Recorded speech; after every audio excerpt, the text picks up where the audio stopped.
पालखी पुढे गेल्यानंतर काही मिनिटातच कोसळला जीर्ण वाडा। नाशिक शहरात मोठा अनर्थ थोडक्यात टळल्याची धक्कादायक घटना समोर आली आहे। शहरातील मेन रोडवरील धुमाळ पॉइंट परिसरात असलेला एक जीर्ण वाडा अचानक कोसळला। विशेष म्हणजे हा वाडा कोसळण्याच्या अवघ्या 5 ते 10 मिनिटांपूर्वीच याच मार्गावरून पालखी आणि दिंडी पुढे गेली होती। जर हा वाडा काही मिनिटे आधी कोसळला असता तर पालखीतील वारकरी आणि भाविकांच्या जीवाला मोठा धोका निर्माण झाला असता।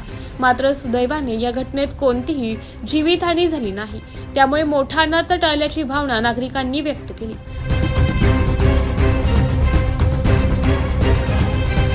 स्थानिकांच्या म्हणण्यानुसार संबंधित वाडा अनेक दिवसांपासून अतिशय जीर्ण अवस्थेत होता। याबाबत प्रशासनाला वारंवार सूचना आणि नोटिसा देण्यात आल्याचा दावा स्थानिकांनी केला आहे।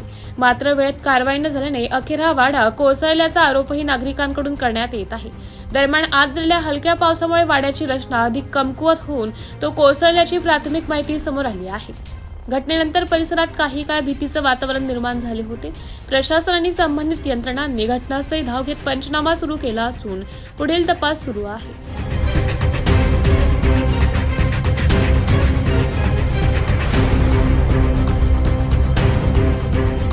आता हा वाडा जो पडला आहे अतिशय जुना वाडा होता व जीर्ण झालेला वाडा होता। अधिकाऱ्यांनी त्याच्याबद्दल नोटीस पण दिलेल्या होत्या, पण तरी तो थोडासा जो पाऊस झाला त्याच्यामुळे पडला। आता दिंडी इथून गेली नाथांची 15 मिनिटं जो आहे त्या टाइम स्पॅनमध्ये खूप मोठी जीवितहानी टाळल्या गेली, नाही तर इथे खूप मोठ्या प्रमाणात जीवितहानी झाली असती। अधिकारी हे तत्परतेने आले, त्यांना आम्ही फोन केले तेव्हा फक्त त्या अधिकाऱ्यांना आम्ही विनंती केली आहे की लवकरात लवकर हा जो वाडा आहे तो उतरवून द्यावा, म्हणजे याच्या पुढे काही या वाड्याच्या इथे जीवितहानी किंवा काही दुर्घटना घडणार नाही। ऑर्डर काही नोटीस दिली होती पहिले महापालिकेने काही? हो, दिलेली आहे, बजावलेली आहे नोटीस मालकाने। 24 लाईव्ह महाराष्ट्र न्यूजसाठी प्रतिनिधी मुकेश मुंजे, नाशिक।